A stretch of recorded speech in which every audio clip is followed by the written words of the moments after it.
Subscribe to Metal Detecting News to find out what's going on in the hobby.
Visit www.regton.com.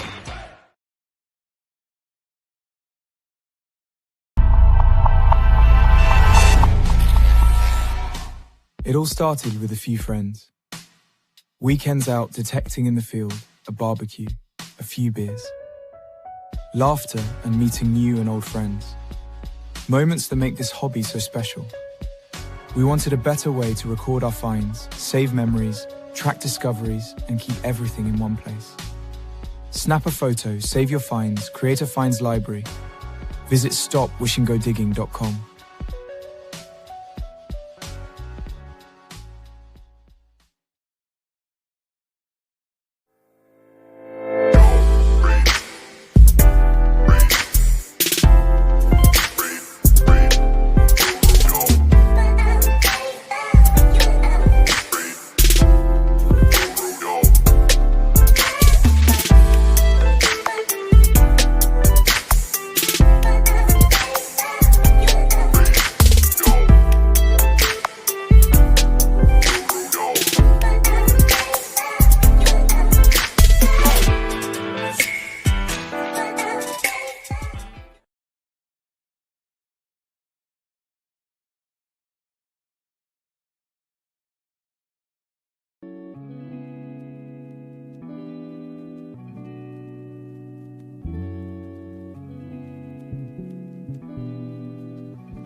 I never know what I'll find.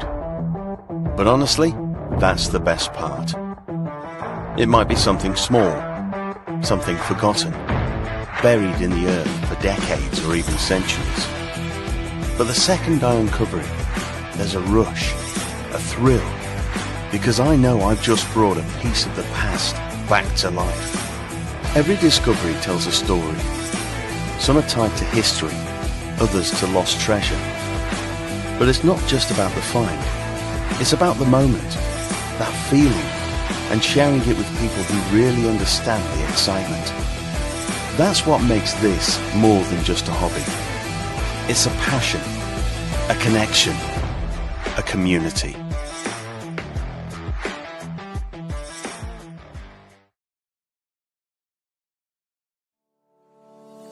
If you love metal detecting, you'll love Treasure Hunting magazine. Each month, we bring you a brilliant mix of real-life stories, expert tips, amazing finds, and all the inspiration you need to get out and enjoy the hobby. Written by detectorists, it's packed with useful info to help you read the land, improve your finds, and figure out what you've discovered. Whether you're just starting out in the hobby or you've been detecting for years, there's something for everyone. To subscribe to the UK's favourite metal detecting magazine, visit treasurehunting.co.uk today.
It's Thursday, it's 8 o'clock, and it's the Big Detecting Show. Good evening.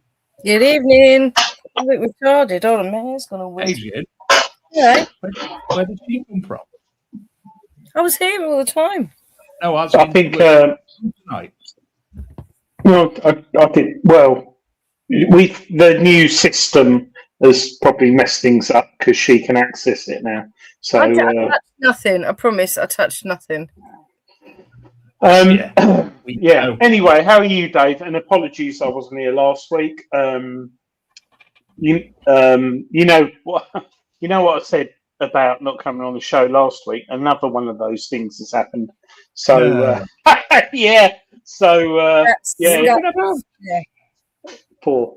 I never said anything when I spoke to you. I'm sorry. I should have done. No, it's anyway.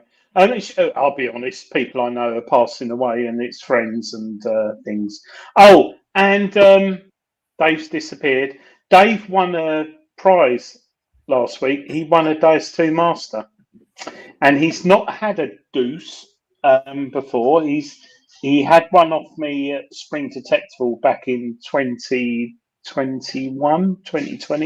in COVID. And all he used it for was to rest cake on the controller. But hopefully he'll get to grips with that. And I'm so chuffed you won it, mate, because you've had Quest, you've had Mind Lab, you've had XP, and that's about it, actually. And Nocta. I was going to say Nocta. And there's another one you had, Seascope, I think. But Gina said, "Well done." He saw it in the drawer. Oh, I had that other pile of crap as well. Oh yeah, don't mention the brand. Don't mention the brand. You won a double score too. Yeah. I won a Manticore, a Deus 2, an ORX,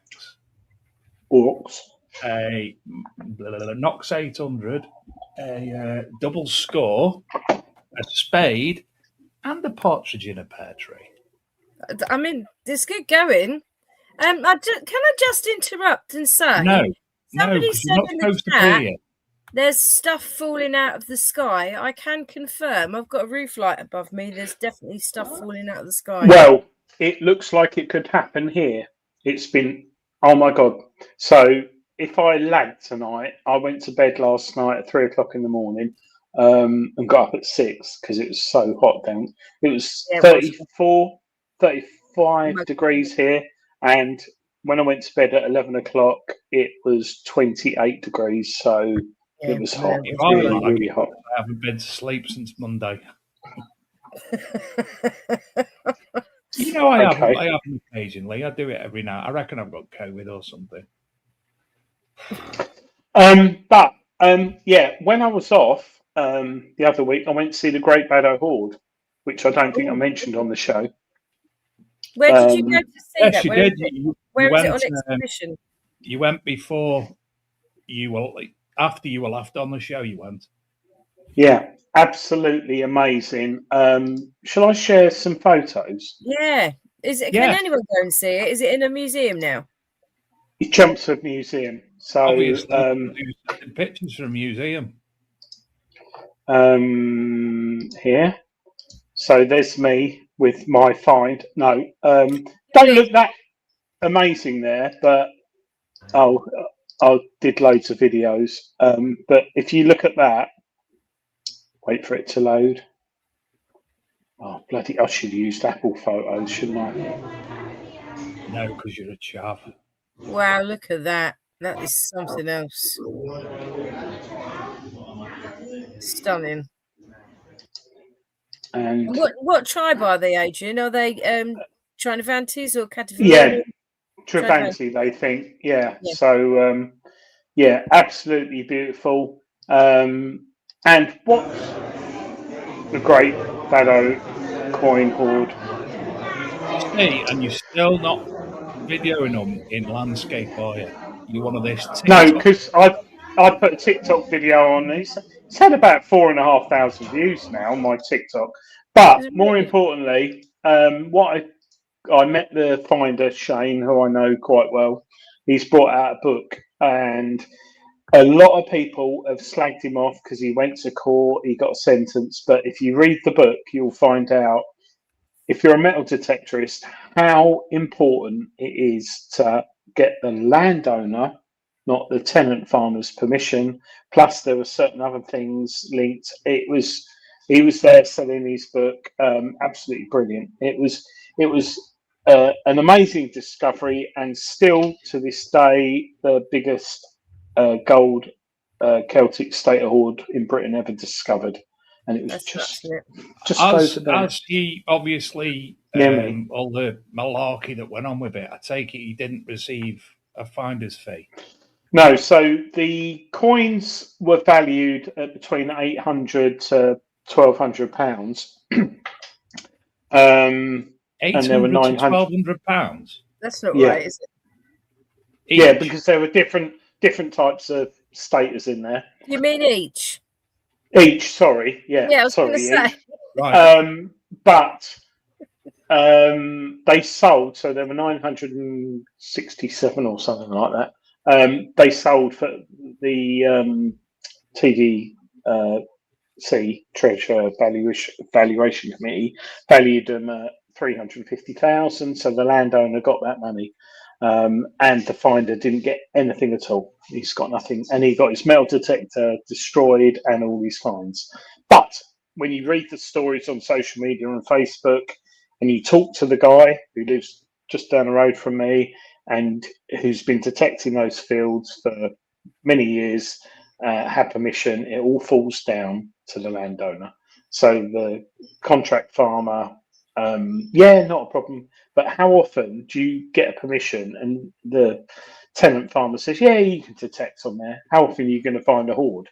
You're not. But how Well, often do you know that the tenant farmer is the tenant farmer and not the landlord? well, this is I'll go why. along with that. I've got a very similar, strange situation. Well, that is why, more importantly, when you get a permission, download it from Treasure Hunting, NCMD, wherever, get a contract. And it Yeah. makes you, it refreshes you. You get a permission, you're all excited. Oh, I can't wait to get on there. And you go home, you do LiDAR. No. Just because if you did find a hoard on there and it all goes pear shaped, straight away, you're well, Essex Police, I'll say this, said he was night hawking. He found it in the day, right? So straight away they're on you. They're going to absolutely rinse you. So if you've got genuine permission, he was done for not declaring the fines. Do you know what he did? It was COVID. So he found the hoard. He told the tenant farmer. Tenant farmer went, I'm really sorry, it's not my land. So he contacted the landowner who lives in Devon. We're in Essex. Yeah. He said, I don't want people metal detecting on my land. Well, this bloke's just found a hoard. So straight away he said, I'm coming up tomorrow with my chauffeur. And he took the hoard off him and took it to the coroner's office to declare it. which you should do. However, because the metal detectorist didn't go with him, it was classed as he didn't declare it. So this is a very important thing. So if you do find a hoard or treasure, I make think sure it you depends who you go. are. That's ridiculous. Yeah, no, the book is brilliant. I've got it somewhere. It's really good. I'd do love so. to get my hands on a copy. Now, Yeah, just I'll send you before one. we bring tonight's guest Oh on yes, the we've got show, this. yes, we do. Incidentally, just before we bring him onto the show, I've been asked to share a image. Where is it? Oh, there it is. Not of me. Oh my god. No. Not me swimming on holiday. No. It is. Oh dear. This is of Andy when he was going through his strongman days. That's him straining at the bit there. So well done, Andy. I don't know. We like to see people keeping fit. I don't know. I'm traumatised about more the Hi, Andy. Mankini or the Rose. I thought it was Robinda. James Roberts, AI special, the swine. I've no idea what you're on about. He's a knob. I actually thought that was Robinda, so sorry, Andy. No. I was actually in the gym, but I didn't look like that. You were dressed like that. You were actually in gym, by all accounts. Thank you, Dave. You're welcome. Andy, for those who don't know, you're like Donna. Don't let her speak tonight. If she starts speaking, just don't speak over her. Could you introduce yourself, please? Yeah, of course. I'm Andy from UK History Found. Come from Stoke originally, now live not too far from you, Dave, in a little village called Scholar Green in Cheshire. You know it well. Yeah, great little place. And I love metal detecting and documenting what I find. We're also very, very close to Ange and Derek Sherwin as well. Ange, hope you're doing all right, by the way. Yes, and I hope you got the book. Hope you got the book from the competition. Book. No, I haven't yet. Oh, no. you're talking somebody else. Yeah, no, sorry, yeah. My nan came from Budworth, or Budworth, as she used to call it. Is that further on in Cheshire? That's west. I'm getting a hint of Tony Kaywood. Are we that kind of area? The accent. Tony Kaywood lives in Yorkshire. Oh, it's a similar accent. Yeah. Stokies are called posh scousers, but we're not. No, they're not. Stokies are called Oh, chip Stoke. I didn't hear you say Stoke. Sorry, I was reading the chat. Hey up, Liam. He said, Derek said he hasn't got it yet, Adrian, the book. Who? Ange. Oh. Well, it should have gone when Ange messaged me. Sorry. I'm all confused. I followed that up. I'll do it now. So, talk among yourselves. Andy, how long have you been detecting for now? Properly about since COVID's 6 years. Before that, I had a little crappy thing with knobs and dials on and just mucked about around caravan sites and beaches, but never really wanted to do it. And then through COVID, getting out walking on the Sunday with the lads, started thinking like, wonder what's under that hill there and wonder what's in that field. So got myself a Garrett 250, went out with Ministry Detect, met James Roberts, the fool, and dug up a load of bullets and bits and got the bug. And since then, things have just got better every time I go out. Been very lucky. Oddly, the first time we actually met was on a Ministry Detect dig up in very, very north of Lancashire, wasn't it? That big hall. Was on that big hall, yes. It was. Fantastic. You and Shane were there, weren't you? That's the one. And Ricardo, I think, if I remember right. And Steve as well, yeah. We were. Where I found that beautiful Pandora bracelet that was basically new and give it to my daughter for a graduation present, which was cheap.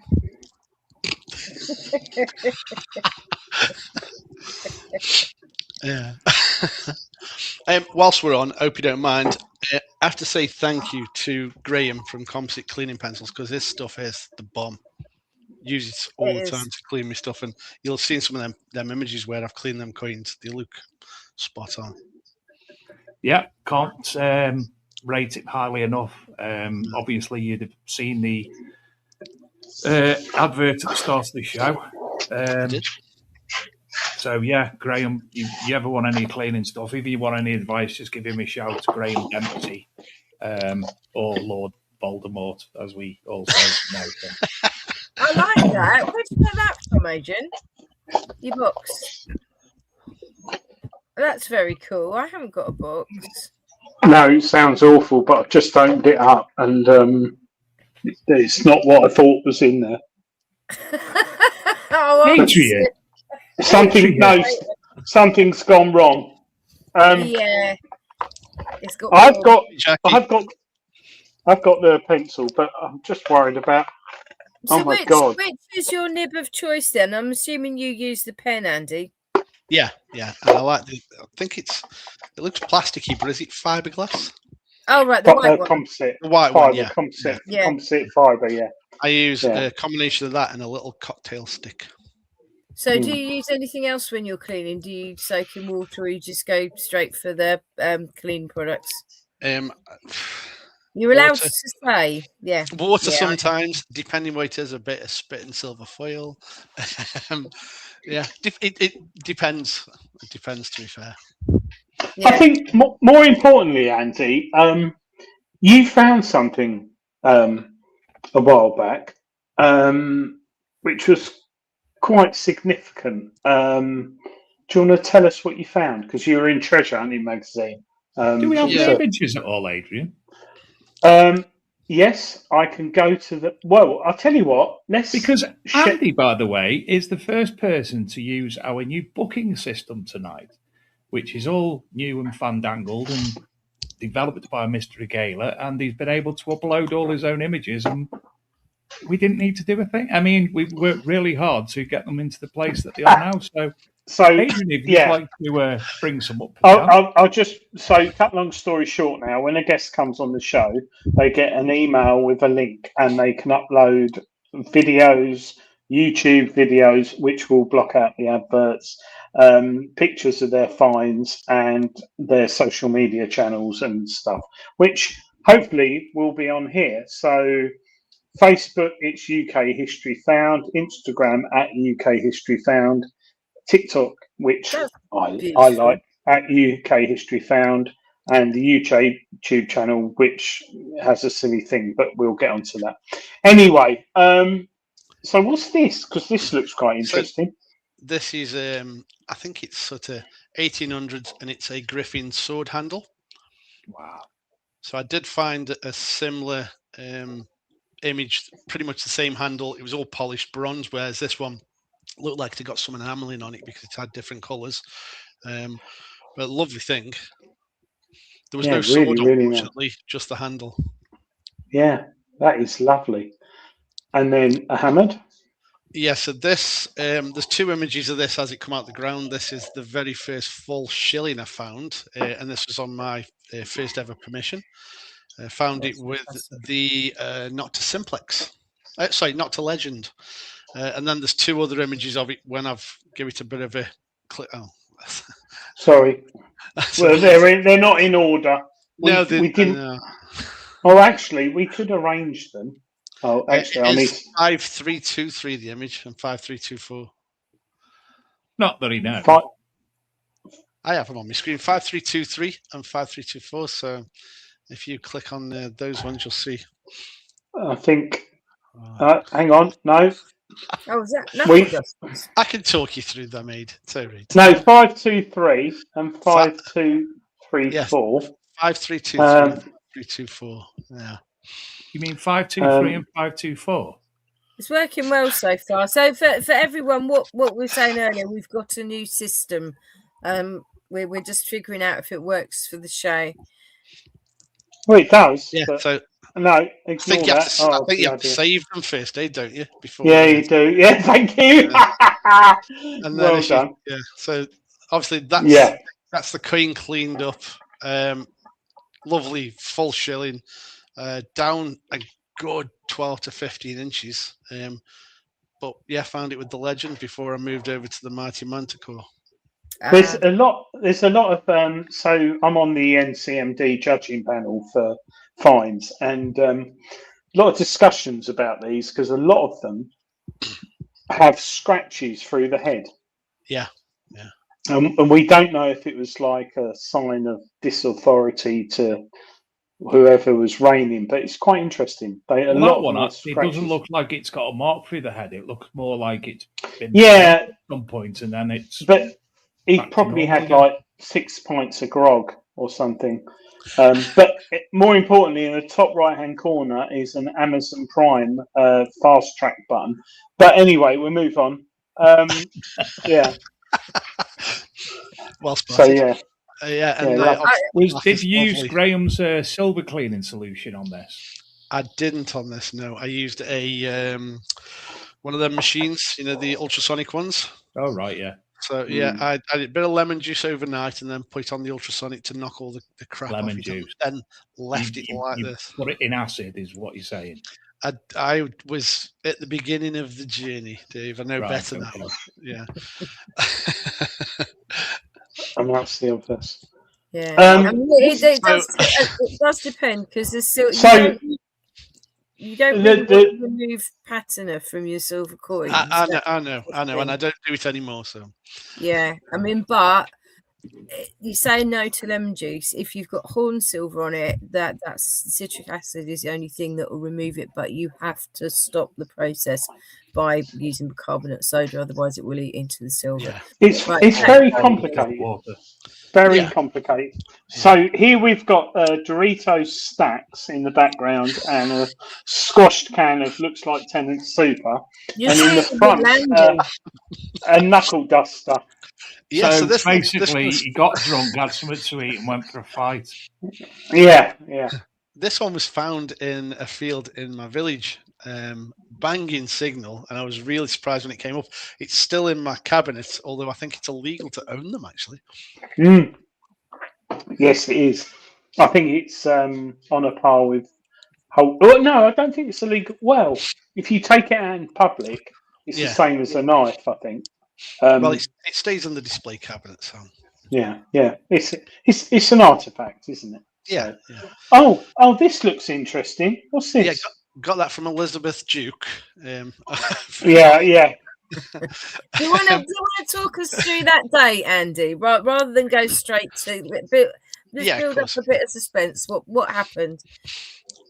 So this was on the Sunday, and the Thursday before this day, my detecting buddy Mike Miller gave me a call and said he's been waiting several years to get on a field, and this is a field in just outside of Shrewsbury. Asked me if I wanted to go. So I asked him if there was a chance of roaming, and he said yes. So we rocked up on the day, found bugger all. We walked the length of this field. I found nothing. Mike found a few Roman. Then it started chucking it down. So we decided to go back to the car, get the coats because we were just in t-shirt. And after that, the heavens opened. It was thundering and lightning. The rain was coming down. I was walking down the field, really contemplating my life choices at that point because I was freezing and soaked to the skin. Pants were soaked and everything. And I had a little 37 on the Manticore. Thought it was something crap. Dug it, and that just flopped out. I couldn't believe it. So Pardon? How deep was it with that little crappy signal? About 4 or 5 inches. Yeah. Jesus, that's mad. Yeah, because that is a lump to get a weak, dodgy signal with that, and that's why people walk over stuff like that. Well, it was 37, and you wouldn't have thought it was something really good. So, and Andy, you not long been using the Manticore, had you? No, not long at all. So, were you on the standard settings?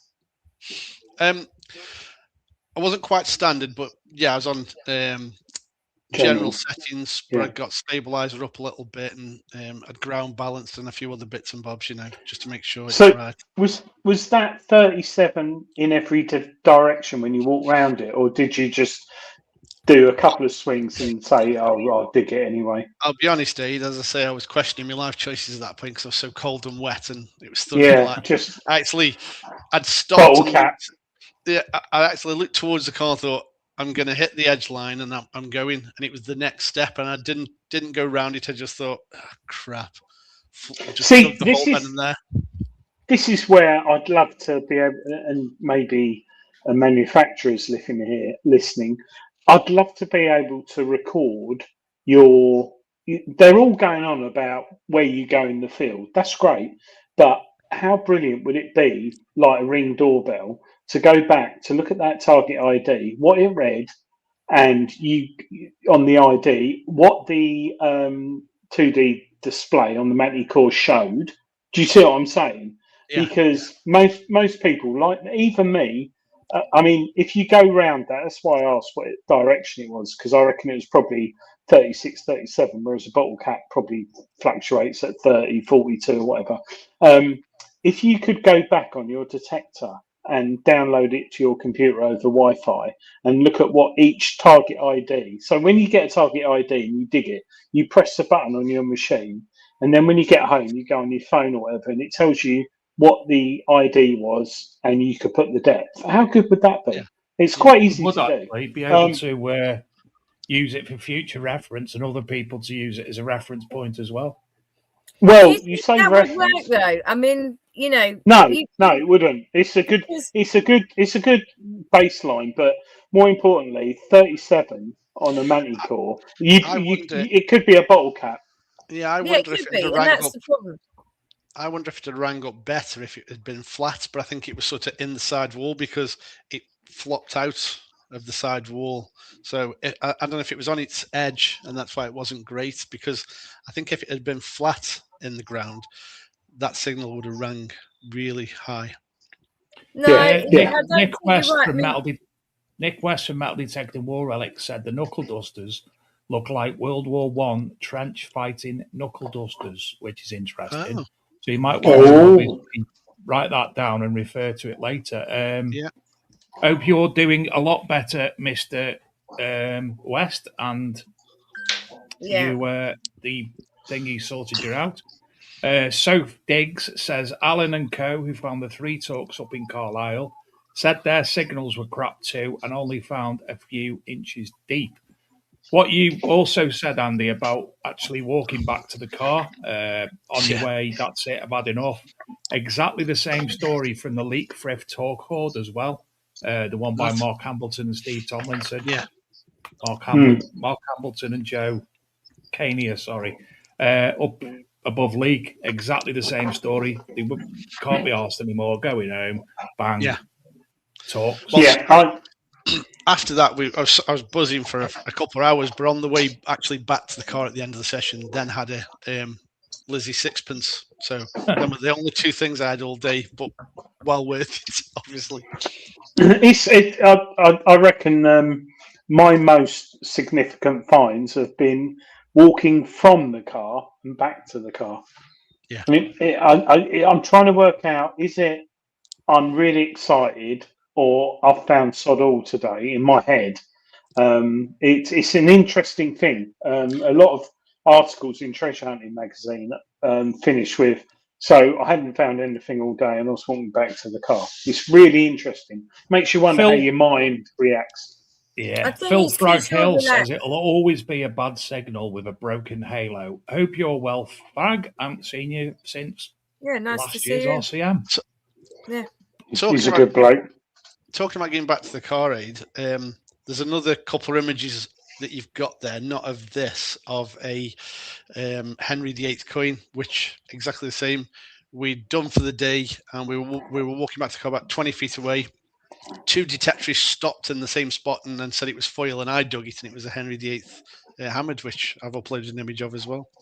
What did that come up on the feed? Well, we'll get there. I'd just like to say, you can just about say either it was really, really wet or you've got a really bad skin condition, because it looks like you've been in a bath with Dave for 2 hours. If you watch the video on YouTube, it was thundering and lightning there. This is where I was trying to see what it would look like in my cabinet. before I had to hand it into the flow. It gets lost in all those coins. You need a big I know. velvet cushion and spotlight, and you'll have to get a replica made. I did take a mould, so I have got a mould. Yeah. Well done. Yeah. So this is that Henry VIII. Two guys walked over it, and I actually stopped and dug it. They thought it was foil, and this was about 20 feet from the car on the way back after a session where Which not a lot machine came was up. this with, Andy? This was with the Manticore as well. I think it was again. I think this was low 30s. It again wasn't a great signal. No, but how deep was it? Because that's the interesting thing. About 6 inches with this one, because I didn't have to dig much. As soon as I took the clod, I could see it straight away. And and it probably came out the side of the hole. I mean, the reason that you're getting a strange signal is because you've got that chunk taken out of the side, so you haven't got a full circle. Plus, you've got the bend in it as well. Yeah, and it was bent as well. But my first and only Henry VIII, and I was really chuffed with it. It's a stunner. I still haven't had one. I've been detecting for 30 odd years. I still have not had a Henry VIII. So it's very nice. It's not my. You haven't spanked the monkey either, though, Donna. I haven't got to spank the monkey. No. Look at the detail in the crown and the font and the layout. That is a beautiful coin. I saw the image isn't great, but this was my top bucket list find, and I found it last year with East of England in Middleton. Again, another soaking wet day, and that was a fantastic signal. And you were there, Adrian? Yeah, I stayed in the castle. Apologies. Yeah, I saw Julian. I didn't see you, Aid. But no, I actually detect. Jules just minces around, taking photos of people. Yeah, he did. I'd always wanted one of these, and when that came up, I just couldn't believe it. Yeah, is this Adrian, yeah, do you mind pressing full screen and see what that does, please? Not much. No, it's the 1881, I think. Which would that be classed as Gothic? It's Gothic foreign. Yeah. 1881, which is the rarer year. Yeah. I'm pretty sure I have one, but it was such a long time ago. It's probably squirreled away somewhere. It's a beautiful thing. It's the relief on them as well. That they're such high relief coins, such excellent quality of manufacture. Hello, Mimsy. Mimsy, I always think everything. I don't care about numbers. Yeah, what he says about the obsession with numbers on your detector. Yeah. This is something that's going to be very, very new to me with the Deus thing, because I aren't going to be able to see what's going on because it's not the bull, it's the master. So it's going to be generally on my ears. So I'm not going to be able.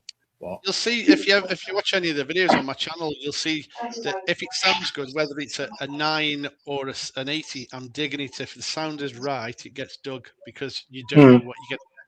I look at the numbers and say what the numbers are just because people tend to like to know what that number is, and they always ask you. But that by no means is what you use to dig. Yeah, but and I think that is the important thing, and I think it's something that people have lost with digital machines. People have lost the ability to listen, and I mean, I will check the numbers on my machine, but my ears are telling me whether to dig it or not. Jason Dark Knight has just said Andy is definitely not the weak link in Team Mind Lab. His finds put me to shame. Lol. Going back to what Andy was saying about the signal, the tone. So obviously I test a lot of metal detectors for Treasure Hunting magazine, and the Deep Tech Vista X, which is, I think it's Hungarian or Bulgarian, no screen, just tones, and 100%.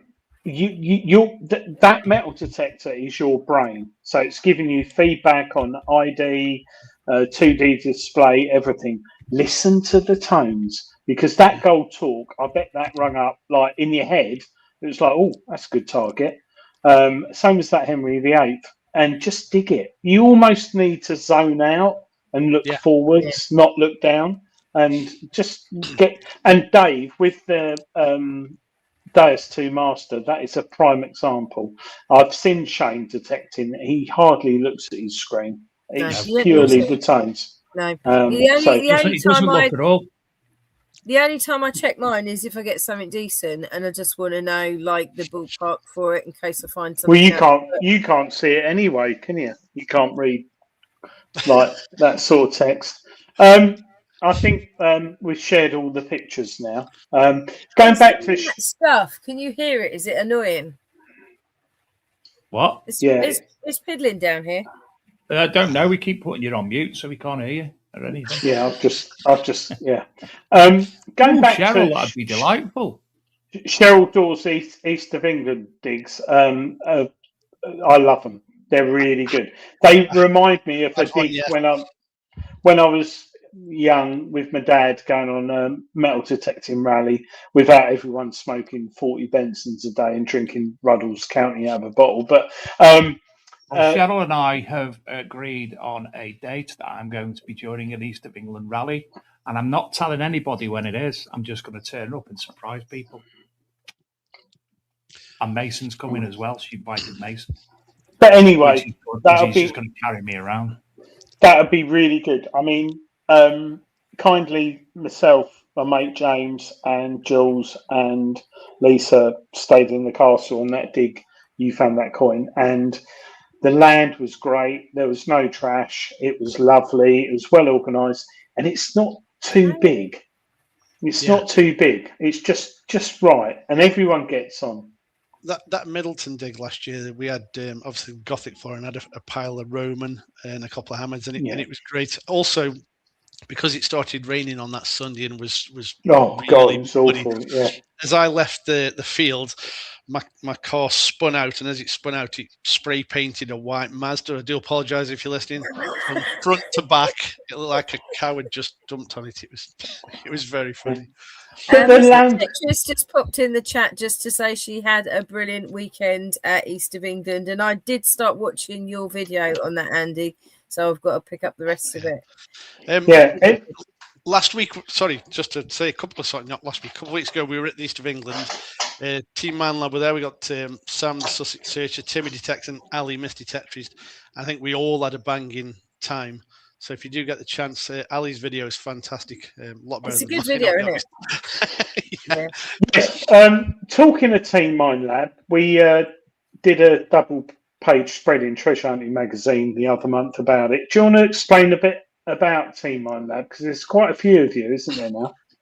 I think there's about 20 odd of us. Mind Lab are looking to put together a group of like-minded detectorists, social media content creators that just love the hobby, want to promote Mind Lab equipment and the ethos of, finding stuff, looking after the finds, declaring it, and going out there and meeting people.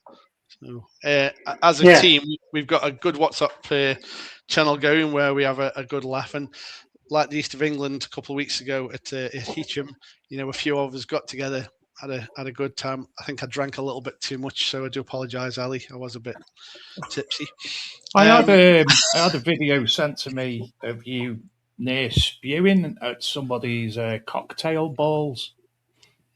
Oh no, not them ones that Ava did. Mia, they were horrific. What was it? James said it was like swallowing a condom. Gross. James would know. James would know. But the whole team, I deal with Christina. You know Christina at mine? Yeah. Deal with her. And I think it's a lovely thing because getting people together, giving advice, and there's a difference between the Mind Lab team and then the DEET experts, isn't there? So it's nice to have sort of a split between the two. Well, it's a friendly and approachable. Anyone can come and talk to you, ask you about their machine, their settings. How do you do this? I've never found of this. Have you got some settings I can use that will help me? I'm a beginner. We're all just very friendly. Yeah. If you're a beginner, you see us in the fields, come over and we'll stop and chat with you. We'll see what you find you've got and tell you what they are if we know, and just generally make you feel welcome and happy to be in the hobby, I think. I think judging by the people that I know in the team, you've got the smiley crowd together. Apart from Jason, Smiler. Ellie's very smiley. Ellie's lovely. Jason's just honestly, Ali's, all smashing people, all very approachable, friendly people. Jacqueline Walker has asked about your hoard of crotal bells. I wonder what the background story was and why they were all together. I'll tell you when Dave's played this horrible video. You haven't come in. Oh, fuck no. Get it! Is that an oyster or a tin of beans? It's a cocktail that Mia had made, and it's got little, I think they were gelatin balls with a different alcohol in them. So it was horrific. Sorry about the language, folks. I know, Mia, what a potty mouth she's got. Yeah. So the crotal bells that Jackie's on about, we were on about it last week with Chrissy, because Chrissy's always wanted a crotal bell, and just for Chrissy, there's another one that rings. Just before Christmas of last year, I was out on one of Mike's permissions, again, Mike Miller's permissions.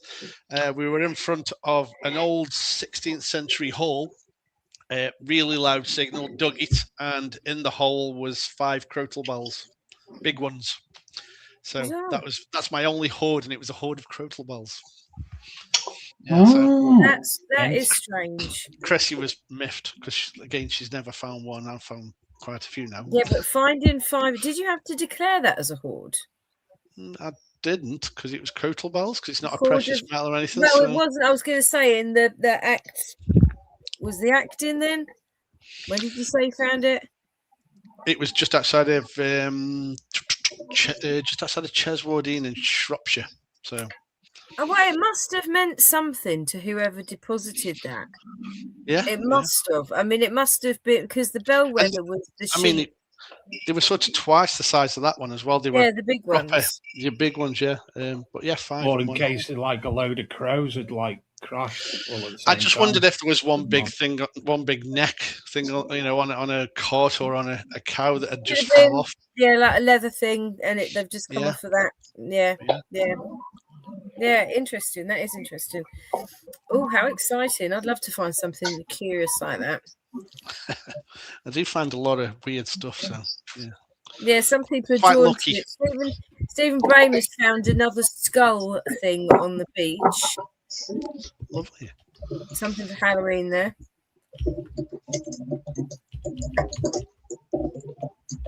I'm just confused because we were going to do Adrian's Wall, but I've lost the link. So we'll do Spin the Coil tonight for those who are watching. But that'd be nice. New Spin. Saying they used to attach crotal bells to coaches as well. I think you mean they're not crotal bells; they're called something else, but they'd be on the leathers. Scrotal bells. Sorry. Michael Jarvis wants to know, is Neil Slow and Low still part of the Mine Lab team? He's a detectorist, isn't he? He's not. I don't think he's one of the Team Mine Lab guys. Why did nobody tell me I've been running the wrong ticker at the bottom of the screen for the last 15 minutes? The wrong what? Ticker at the bottom of the screen. I had Tom Pezerek tight on instead of Andy's. Oh, I didn't see it. I never noticed, Dave. Oh, you've put my tag up again, haven't you? I can't find that picture. No, we haven't put the tag up at all. It's permanently on. Thank you. You're welcome. I'll find the autograph, and then questions will be asked. Your dad's autograph? No, it's from Charles Hawtrey to my grandmother, and it says "Carry on, best of friends." Charles Hawtrey. Yeah. Okay. It's a long running joke, Andy. Honestly. So you say you've been detecting properly now since 2016. 2000. 2000. Yeah. So it was in COVID. So you started with the Ace 250. What was your next machine after that? It was the Simplex Plus. Right. And then I upgraded. Good machine that was. Yeah, it was a fantastic machine. Found my first hammered coin with that. Then I upgraded to the Legend, which was a big step. And I loved the Legend until Nocta went a bit mental and started doing that many enhancements to it that if you closed one eye, stood on a leg and pressed 5 buttons, it got you in these different menus. And it just became so difficult to use. So I took the plunge to go with the Manticore straight away. Got a good deal on that. Missed out the 800 and the others. And I haven't looked back. It's an absolutely amazing machine. See, the trick was with the Legend, leave it alone. I didn't put any of the updates in. It was fine. Yeah, I started to regret doing the updates. I did love the Legend. And it's still, I've still got them all. I've got a pile of detectors out back. I've still got it with all the coils. The missus keeps saying, "Oh, you can get rid of it," and I've just looked at it. No, you don't get rid of detectors. No, but, you can't, can you? Do you, Adrian? Can you get rid of detectors? Do you not? Sorry. Can you I know you share detectors or you lend them, but do you? Never sell them. No. Well, to be fair, sorry, Ed, go on. No, so what have I got? 23 at the moment. So actually 21 because I've lent out the Nox 700, Nocta triple score 3, Garrett Vortex. I should write a list, but I don't send them. I find someone who's either new to detecting and stop them buying a Dr. O-Tech and give them a Simplex Plus. The Simplex Plus I gave to the guy who found the Great Ballow Hoard because he had his machine stripped away, so he's kept that. But no, I don't sell them. Giving them away. There is your local councils, authorities do have a lot of social services do a lot of metal detecting things, and you'll find, I think my council every year go to the beach, and it originally was sponsored by Seascope, then Mine Lab, and now no one sponsors them, but they'd have like 20 or 30 homeless people, drugs, drink problems, take them to the beach for the day, give them a metal detector. And they could be ex-army, and it turned their life around. And I've spoken to multiple people who've got into the hobby through charities.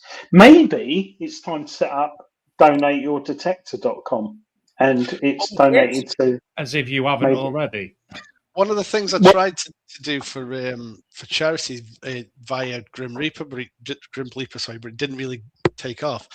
All the modern coinage that us detectorists find is set up some way where we could donate it for, is it Mindful?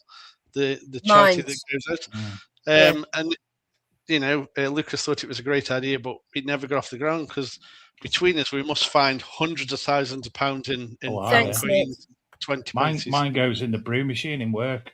Mine does now, but I would be much happier to give that to a charity if we could, because we do find a lot of old change. So if anybody's listening that's online and wants to set that up, do you know what? I don't find a lot of modern coinage, and the first time I actually found a pound coin in a field, it took me ages. There was nothing on it. It was just the shape, and I could not for the life of me figure out what it was. It was too chunky. It didn't speak to me or anything. Apart from the fact that I look like a Milky Bar kid, John Clayton, why don't you send your Regton your Legend to get it fixed? Don't have it broken. Send it away and get it fixed. Why am I on big screen? What? Because you look like Charles Hawtrey. Well, I think you could. To be honest, LP are the main distributor for Nocta, so send it to Nocta. LP. So you've done it again. But send it away. I thought he said something. Somebody looked at something on it, and it still didn't work. But yeah, do it properly. Andy, what coil do you use predominantly? I'm really liking the 9-inch one, says Darby Diggers. Yeah, I've just replied. I'm a 9-inch guy myself. When we were out, when we were out with Cheryl's lot a few weeks ago. Needs a bigger one, yeah. When we were out with Cheryl's lot a few weeks ago, I thought I'd switch over to the 11-inch coil halfway through the day because I'd seen Sam, the Sussex searcher, do the same. Christ almighty, the weight difference. Yeah. When you're at full extension, that few, I think it's about 120 grams difference in weight, but it feels like you've got a 20 kilo weight on your arm. So 9 inches is as close to the dais, I think, as you're going to get, and it's so easy to swing that all day. So, well, yeah. I normally go out with the Deus Master, like the one that Dave's just won for free. Well, he had to buy a ticket, but I normally go out with that. And if I think, oh, do you know what? I want a bit of fun, I'll take the Legend out. That does feel like a real lump for a little while until you kind of get used to it. And it's also the swing as well. You feel a little bit like you're pushing it, like the Nooks used to feel. Yeah. Stephen Brahim said you can't beat moist and 11 inches. He's not wrong. You like it moist. Well, that's probably how Stephen Brahim found a silver penny in his front garden this week, which was hilarious. Andy, have you tried the 18-inch Mythtech coil? I haven't. 15 is probably the biggest I've been to. Yeah. And that's lump. The Mythtech one is probably about that big. I've got it on my Manti coil. Well, I haven't got it at the moment.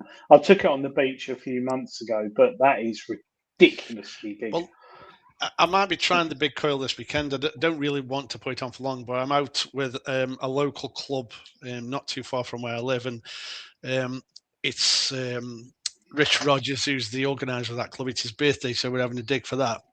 But he did a recce on Sunday, and I think it's about 15, 16 inches. He found a Roman terret ring in mint nick. So if anything's going to get me swinging a 15-inch coil and killing my arm, I think that's going to be it. Yeah. If it really was you doing those weights at the beginning with your it was not in the leotard, but it was me. Yeah, I do think you could possibly manage a 15-inch coil. Well, I mean, come on. That was 8 years ago. It was a bit more buff and studly then. Donna, the 18-inch Mythtech is that big. No, I've seen that. Oh no, I've seen the Mythtech. The one Adrian brought to Detectable 2 years ago. Yeah, no, I've seen it. Everyone was like, "What the fuck?" It's like some kind of a minesweeper. No, the problem is with it. The bigger the area, the more targets you get. So you got to swing really slow, have a slow recovery speed, and it's a lot of it. It's more for gold, I think. Yeah, I mean, Philip Wills says if you're using a big coil, you need to be prepared for some serious digging. May not be a good idea in hard ground conditions. Yeah. Good on the beach at the moment. Yeah, good on the beach. I like to dig a small 3-sided plug, and the smaller the better, because obviously it's better for the lens. But I find with the 15-inch, it's so hard to pinpoint right down. You find you're digging a trench to get to the item. So it covers a lot of area, and there's a lot of signals and a lot of noises coming up. Smiler's showing off now. He says he doesn't find the 15-inch on the Manticore heavy. It's lighter than it looks. That's what Jason's saying. So Jason's got massive muscles, though, hasn't he?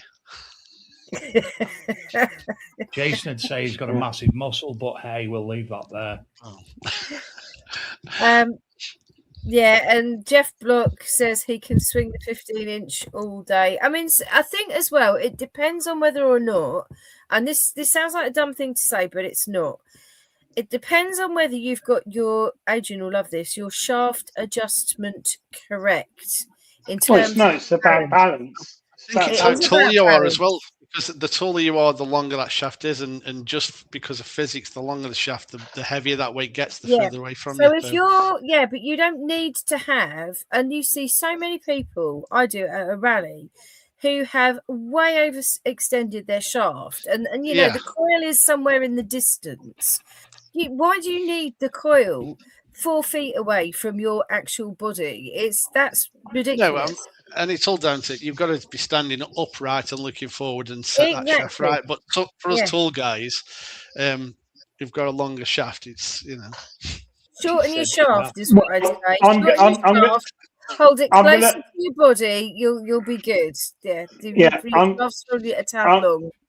I'm going to interrupt here. So the V8X, I think the double D coil on the Vanquish 560, I found with that machine one of the best combinations I've used for years. It's a very small coil, probably about that big, on the Vanquish 560. Did a field test. I think it might be this month or last month. It was one of the best machines I've used in the field. So if you're new to the hobby, or I wouldn't say new, but intermediate, and you get a Vanquish 460, 560, three could be a 360. What am I now, Adrian? Yeah. What am I now? What are you? Yeah. Beginner. What do you mean? Intermediate, professional. What am Hobbyist. Oh. No. I'd say you are experienced detectorist. So, not professional, not yet. But the Vanquish 560 with I think it's the V8X double D coil with the wireless earbuds. Absolute pleasure to detect with. And I've like I said, I've got a lot of machines, but to go out with that, it was like getting in an automatic car.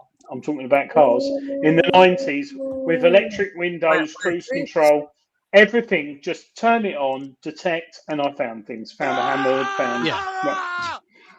and yeah. So we all go up a level. We all go up a level with our detectors, but sometimes you got to remember where you came from. You were talking, Andy, about a Garrett. I bet if I gave you a Garrett Ace 250 now, you'd probably actually enjoy going out detecting with that because there's a lot less going on.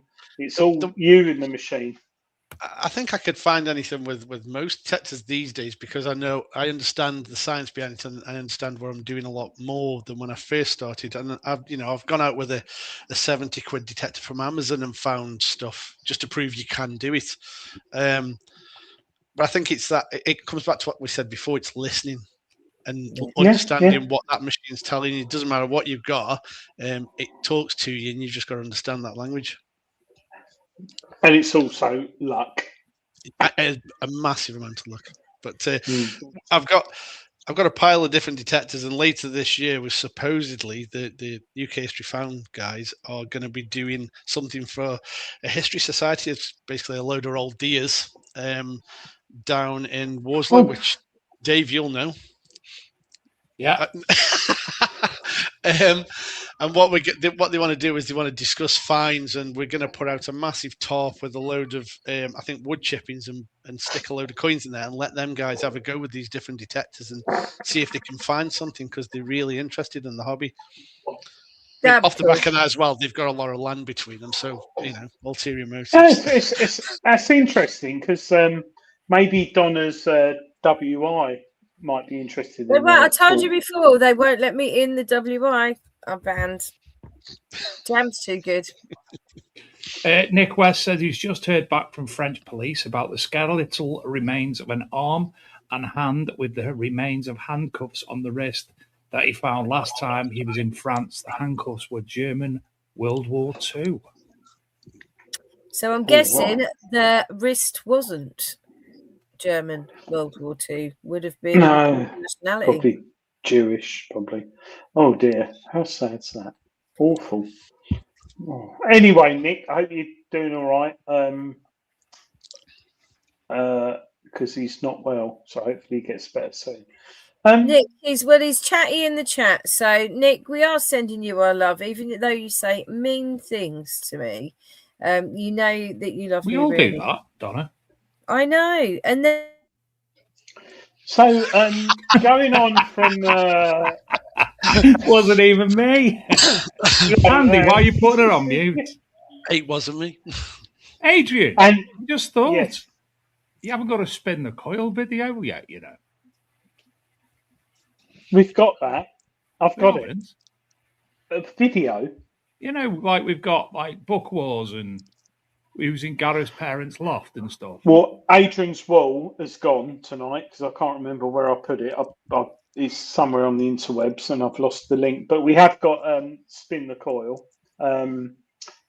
It's probably best if you go to bigdetectingshow.com and in the top right hand corner there's Spin the Coil. Are you there, Dave? Yeah. Why? And it because I need a wee. Oh, sorry. I thought I was just. I didn't know you were talking to me. I know where it is. You're going to have to put the show names in. I was doing other things. History Revisited said you can take £100 detect. Liam's on some good land and find good stuff and stick £2,000 detector on some shimmies, which is true. Yeah. Liam's very true there, and if it's good land, you will find stuff with anything. It's using £100 detector on difficult conditions, as you know where the proof is. But you know, I did show you can find stuff. Stephen Brain. Absolute riot. Spin it for the 43 of us watching, Jim and the rest. Right.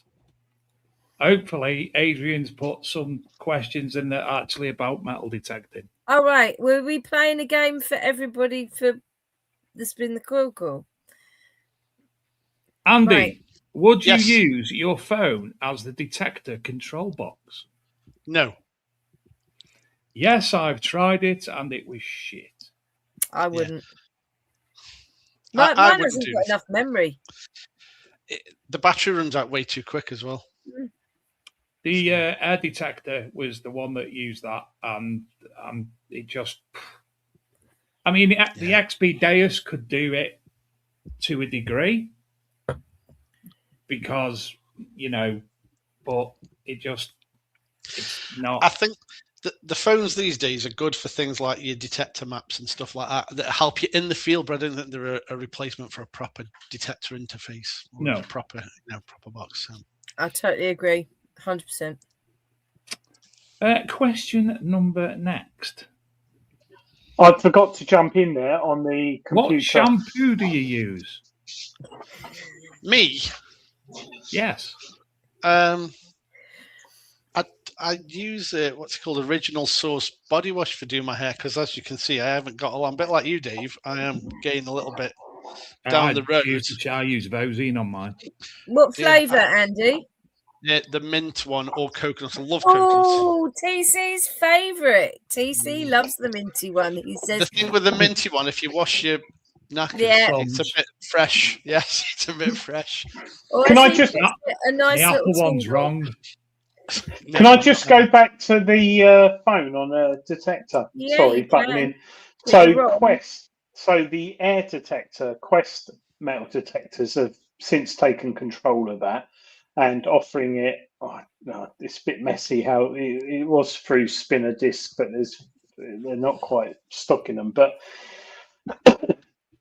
you got to remember that the average mobile phone is probably more powerful than your home computer. No. However, no. Of course it is. Of course it is.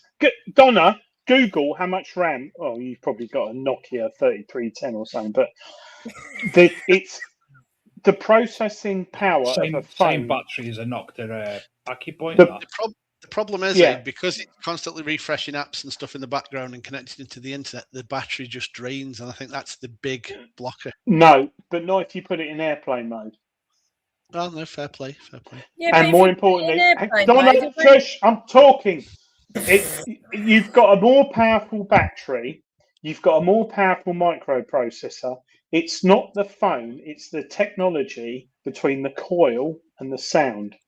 So the low latency signal, which the phone, XP were the first to launch wireless headphones, coil, etc.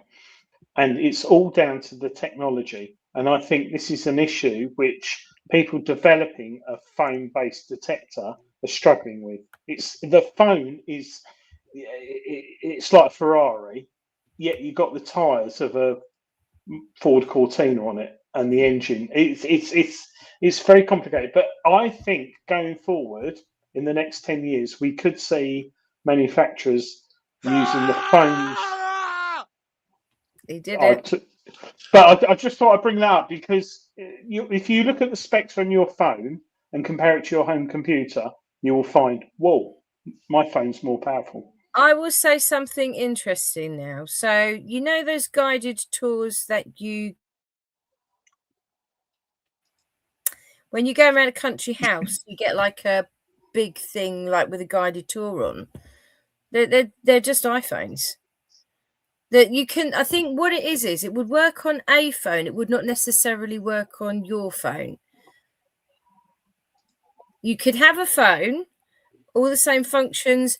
Maybe it could make calls or whatever, but the amount of apps and different things that people have on their phone. Donna, you know when you buy, I'm trying to think of the technology, you get the disclaimer, will not work on blah, blah, blah. Yeah. So you've got an iPhone 10, it won't work on that. It'll have to be on one. Anyway, we digress. And that's it's the problem. Big discussion there. It is. Am I stuttering? Boxes. No, they keep switching me off. History Revisited. Not Donna, Andy, you. Step 1 boxes all day long. Are they especially the when you're out in the bamboo field? ones? They stop the chafing and all that. There's no chafing. Yeah, oh my God, you need it in this weather. You need it in this weather. Just go commando like I do. Now bags. Most wished for detector feature. That's a difficult one. I would say on the Manticore to be able to connect any Bluetooth headset like you can on the Legend without having to have the control unit, separate control unit that costs an arm and a leg. Although it is a fantastic unit because I do have one. But that's the thing I would wish for, not to be able to connect any earpods or Bluetooth headset directly to it. Can I interject there? Yeah. Why do you think MindLab haven't brought out a wireless pinpointer like Noctua and XP have done?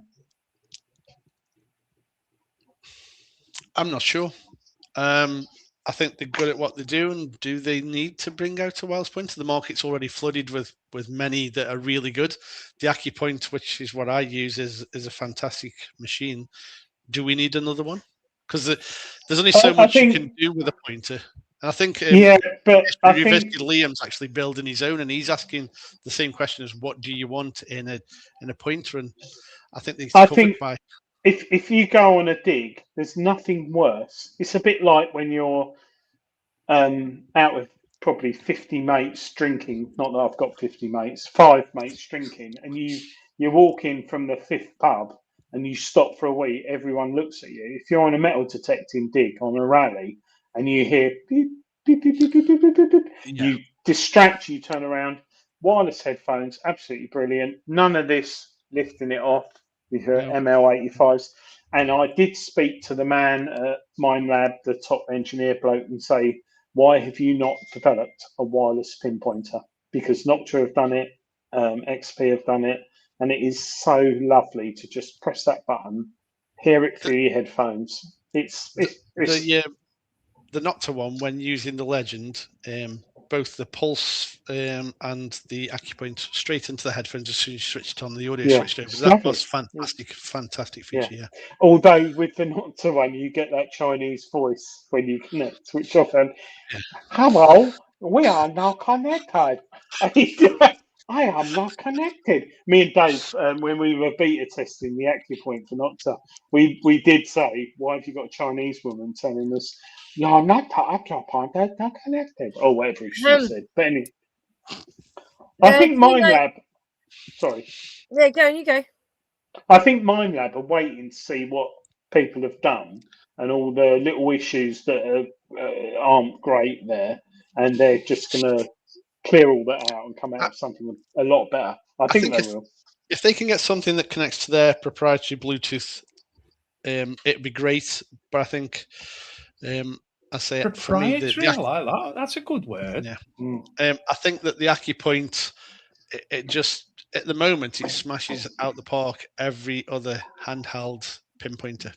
It's better than the Garrett. You know, one charge will last you 6 months. It's better than them MI 4s and 6s, the XP bag of crap. I just think it's, and unless MindLab can do something that's going to beat that, I think. My XP, we had Dilek on the show a couple of weeks ago, and she announced as a first-time global exclusive that they're bringing out an AccuPoint budget version, which I think will come without the screen and all that. So it's going to be like a Garrett, you know, the MI. So that'll be really interesting where we go, because you know it's a luxury to have a pinpointer. It's not a you don't need the battery as well. You said 6 months. James Barnes said last week, I think, that he hadn't charged his since he went to RCM last year. His AccuPoint is still going. There's something illegal about that AccuPoint battery in the day. It just keeps going and going, and I charge mine once every 6 months. Not that I need to, just because I think it's got to need a charge about now. So, but it's got a screen, a light, vibration. It's not as if it's a lightweight. I think it's not without its issues, because one of the things I was the same as you guys did the beta testing, and one of the things I found is that the button could easily become flat. You know, with many pressings, it then stops working. And they replaced mine when it broke. But other than that, I don't think there's an issue with that pinpointer. It is fantastic, and I like the colour yellow. Noctanana, yeah. Well, although I'm definitely Team MindLab, that's the one thing. Well, I had an interview with Dilek about 2-3 years ago, and she showed me the prototype, and it was 3D printed, and it was in yellow. And she said, "Sorry, Adrian," she said, "it's in yellow because that's the colour we had for the 3D printer." I said, "Keep it yellow." And she said, "But why not green or black?" I said, if you are spending 150 odd quid on something and you drop it in the field, you don't want it to blend in. You want it to stand out. You know, a bit like the cheap Chinese ones. What's it, GP Pro or whatever? They're like fluorescent yellow and pink. I think Dino Detects is wrong there. Garrett Carrot definitely isn't king. The whole point that you've got to put a battery in it makes it a pain in the arse. No, I'm going to disagree with that. Garrett Carrot, and I've still got my original one as well. But yes, Carrot can't differentiate between iron and good stuff and the fact, like I say, you're out in the field, you're beeping away, then all of a sudden the battery's gone and you're buggered. So I've had the White's Bullseye, the Garrett, all the Garrett ones. I've had the Technics ones. I've had all the ones going. So the people who are saying the Garrett's the best, have they tried all the others? Bit like Dave, he has to try a lot of things. I have got the Aquadive thing. What do you call it? The So Donna, you haven't tried all the other. Too big. I can't. No, it's too big. It's no, massive. you haven't tried. No, you haven't tried all the other pinpointers. No, I had a Pro Pointer and it was useless. Sorry. Okay, so you haven't tried all the others. I haven't tried the MI6 and I haven't tried the Noctanana. No, I haven't. I've got the big. I've got the. And you tried the Quest one. The Quest one. You tried the Quest one. No. John Ritson asks about the performance of the AccuPoint comparing to the original Nocta Pulse Dive. Personally, I've never tried the Nocta Pulse Dive, so I couldn't comment on that. Yeah, what is the difference? I've got both. So the Pulse Dive is an induction detector, or handheld detector. It's good. The difference, I think, and probably Liam can give you a better answer on this, which is history revisited because he knows it inside and out. But with the AccuPoint, it's got a discriminator on it, give you a different tone if it's iron to something good, and it's a different way of detecting. And I find that the Pulse Dive picked up smaller things better than the AccuPoint, the really tiny things. That is one of my issues with the AccuPoint. It is, as you will attest, the MindLab Manticore picks up the most ridiculously minor stuff, but the AccuPoint isn't necessarily fine. That's correct. Where's the Pulse Dive wood?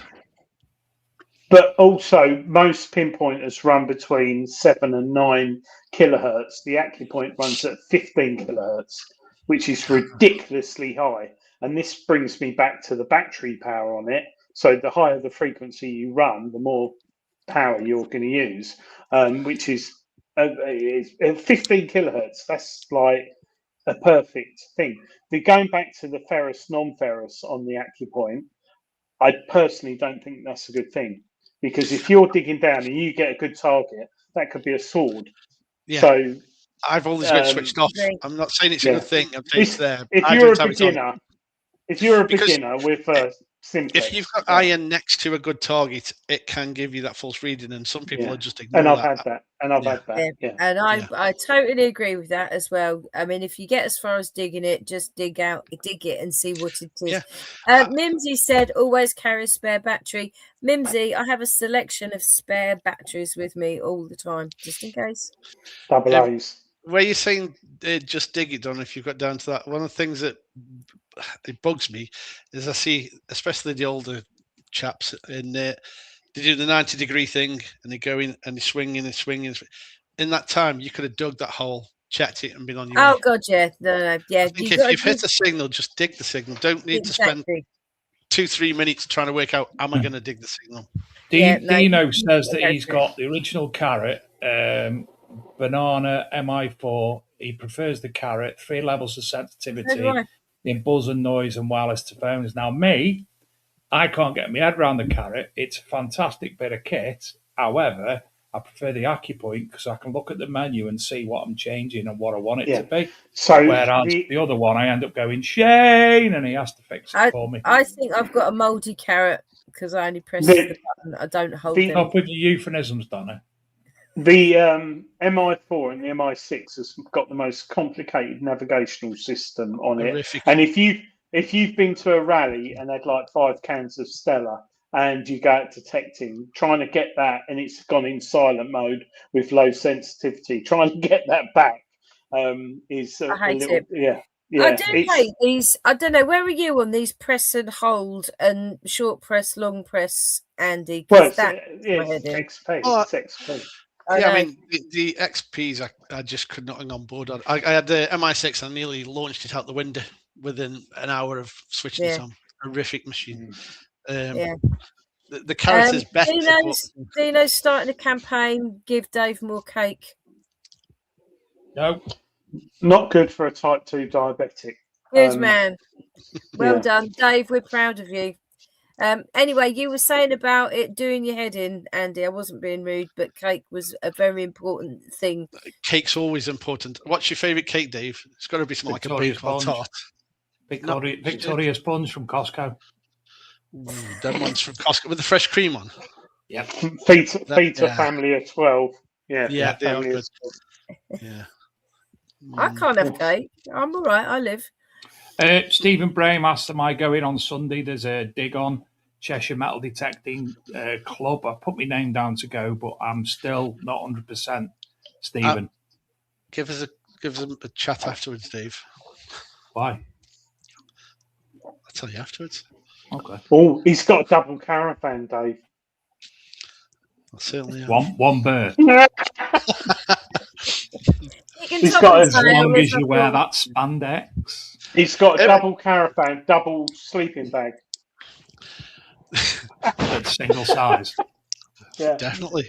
One of the things I want to say, guys, and it's in relation to all those lot that put out YouTube videos.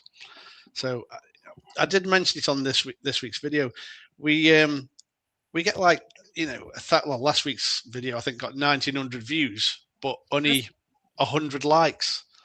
I think if you gain 1,900 views, people should at least give you that like for the effort that we put in. Some videos aren't as good as others, and some content creators aren't as big as others, but it goes a long way just to show support for the people that are out there, doing this content for you to give you something to watch. So everybody should at least put a like in for something that they've had the least looked Andy, I think when you're not paying for it and it's free, just how long does it take? 1 second to click the mouse? Yeah.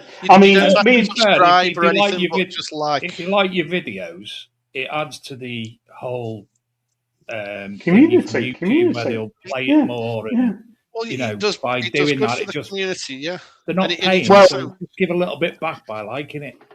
Yeah, but on and the same, those people that are making that content, it takes a long time to make a good piece of content, and it gives them that little bit of thanks. They don't get paid for it, we don't get paid for these things, and it's nice to see people have enjoyed what we do. Andrew T says he clicks like as soon as he opens every video. There is an issue actually with YouTube at the moment with ratio. So for some reason it's fixing on a view that it chooses, and you're not always able to get back to the channel easily to click the like, and it doesn't always. If you're in landscape now, you should be able to swipe up from the bottom and click like, as opposed to coming out and going back in. But it doesn't always work.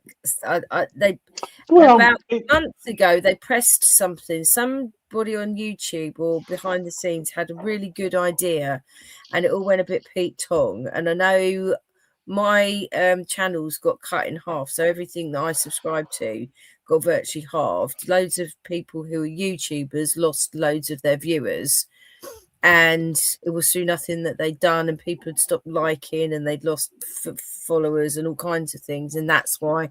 And since then, it's not been right, actually. So it's going back to we just had it in the chat. We just had it in the chat. Andrew T, who's in Canada. Lovely guy. Canadian. Met him in person. Brought me and Dave maple syrup and hockey t-shirts, which I have been wearing in this hot weather because it's quite big and it's baggy and it's lovely. Mine's always been here, even though Mason keeps trying to steal it. Mimsy said we've only got 8 likes here at the moment. How many on this chat? And the reason is because we're live, Mimsy. This goes back to since we've done the show, we have published over 390 hours of live streams, right? And it's not easy doing live. No, exactly. And Dave has done the stats. We are the world's biggest live streaming metal detecting show in the world. And we want to shout about it, but we don't. Dave keeps telling me to shout about it, but I won't. But 390 hours of live streaming. Yeah, but we don't get, probably tonight we get 3 likes, 4 likes. But the problem can I just bring something up? We're very near the end of the show, and I just want to remind people about the new Big Detecting Show app at bigdetect.com, bigdetect.com. And as you'll see, it's basically the audio versions of the show, but we've also got our new podcast on there, which is called Treasure Tales. We've just finished a 3-parter on the Staffordshire Hoard, and I think this week will be the Forest Fen Treasure, which will be coming on. So every week the podcast version, so you can sit and you can play it while in your car. Can you hear that? Standards. Oh, that's the Hoard's market value at over £3 million. Yeah. That figure reflects not only the precious metals one of the treasure. Nino's just said, "Ooh, very posh." Ooh, isn't it? And then we've got obviously, Guide to British Military Buttons book review of Mr. West, which I need to edit. You can also listen in your car, Dave, on Spotify. Yes, you can. Spotify, Apple, Amazon Music. Yes, Jim. But when you have enough to bring everything into one place, and there's lots more going to be going on there. There'll be, obviously, there's a gallery, so you can, there's only mine on there at the moment. If you want us to look at your photograph on the show next week or whatever, share your photograph, put it on there, and we'll be able to have a look at it like so. The blog, the podcasts, and there's more stuff. My machines. So basically, add your machine, fill in all your details. I don't mean your secret stuff, but it stays, and we gain lots of information about what people are using. And rallies, if you've got a rally coming up, stick it on there. And Adrian, as we spoke about before, has been developing this new, what's it called, Adrian? Would you call it? Back office. which brings everything under one roof, so we could do bookings, and there's an events diary and such like. And we'll be incorporating that events diary on the new app as well, so you'll be able to see who's up and coming. When are you giving your talking buttons, Dave? Tony Cable's going to be doing it for me, mate. Tony's the expert, to be fair, Dino. He did nearly break his button run the other day by finding a silver, so we can't have that going on. Well, Andy, it's flown. Yes. You can't see your face anymore. Is there anything else you wanted to talk about, Andy? Anything else you wanted to mention before you leave us? Just say a little bit about your channel quickly. Jesus. UK History Found, YouTube, Instagram, and Facebook. We try and have a laugh every week. I'm usually out with a couple of guys. Little Andy, who's been ill recently, so he hasn't been out with me, and Mike Miller. We have a beer, we have some banter, we take the piss out of each other, and we find some cracking stuff and do the videos. So do drop over there, have a watch and have a laugh. And as I said, drop a like, not just for me, but for all of those content creators where you're watching their stuff. And I think we're at the ML 500, MineLab 500 in a couple of weeks. So if you do see us flying the flag, come over, say hi, bring a can with you, and we'll have a laugh. Awesome. What a lovely bio. Typical, normal, have a beer, have a laugh, and meet your mates. But can I just say, I call it beer. Mike calls it Spanish fruit juice because his missus doesn't allow him to have a beer. that's cool. Stephen Brame is going to go and cuddle. Stephen Brame is going to go and cuddle his kittens that were born. Now, sadly, I'm going to be not here next week. I'm going to be in a different country. So you've got a guest on, because I said, right, because I'm not here, I'm not organising a guest. I'll let one of you two organise it. You've got a guest next week. So yes, I haven't confirmed with her, and hopefully she's in the show. Ava Anfisa, your book's going out to you tomorrow. Sorry, we forgot about it from the competition. Yeah, I haven't agreed with Cheryl, but hopefully I've got Donna. We've got Cheryl Dawes from the amazing East of England digs, and she's going to come on East of England rallies. Absolutely lovely digs. lady. Yeah, lovely lady. And her rallies, I don't. Yeah, I'm probably biased, but they are my favourite digs. So, second and she's to a lovely lady. At the moment, I'm biased for Ministry Detect. They're my favourite digs because I have been one to Cheryl's. Come down south. I'll never forget on Cheryl's dig. I went with Jules. Was it last year or the year before? And we got there at like 8 o'clock in the morning, and by lunchtime, 300 Hammonds had come up. I remember that. Yeah. And you were on a market site or something a couple of like years that ago, where you had a big scatter. Couple of years, it was like 327 Hammonds in 2 days. Yeah, by lunchtime. That last day, some Scottish geezer had a gold noble and came over to me and Chrissy, and he was like, "Look what I found!" Like, fuck, Christ. And the ground is Norfolk, Suffolk. So unlike Essex, where it's clay and hard, it's going to be like compost. It's going to be beautiful to dig. So it'll be That's if lovely. it hasn't burnt down, because most of Suffolk's on fire at the moment. Yes, it is. And Essex had an explosion just opposite me in the field. It was on the BBC News, so everywhere. You had your son running around naked in the street looking at it. I sent you the video. Yeah, no, he did have pants on, but it shook my house. It was the biggest explosion I've heard in my life. Yeah, it was on BBC News. I saw the explosion. Yeah. So if you would like to come on the show in the future, give us a shout. We're all singing, all dancing, and all new, and all different, and all, upload your images. Everything's under one roof now, and we can all keep an eye on what's going on. So if we can each actually book people in without double booking and such like. So we're all and the images and everything. Yeah. Well, Derek, hope you and Angie getting okay. Give Angie hugs from us. Yeah, bless her. Yeah, open new treatments. Well, today I saw she put a picture on. Another 8 weeks, 11 more to go. Andy, lovely having you on the show tonight, mate. Thank you. Really enjoyed it. And happy. Give me a call anytime you want. I'm happy to come back and have a waffle. I've got tons.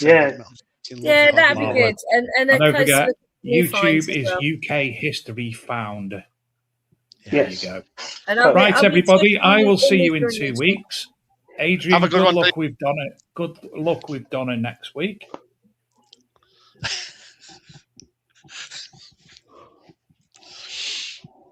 Can I take the acupoints on the plane with me? In your luggage. Not in the toilet. Not in the toilet. Oh, in your luggage. So Yeah. I can On the beach. take it on the beach. Oh, it's a good one, actually. The acupoint doesn't come with the attachment like the pulse dive, which you could turn into it like an underwater mini detector, looking for rings and stuff. So. Right. But Have a great week, everybody. Good luck if you're out. Hope the rain rains and makes things nicer for you. And it's been see you doing all it soon. on the show. Yeah. Good night, everyone. Good night, everyone. Good night, guys.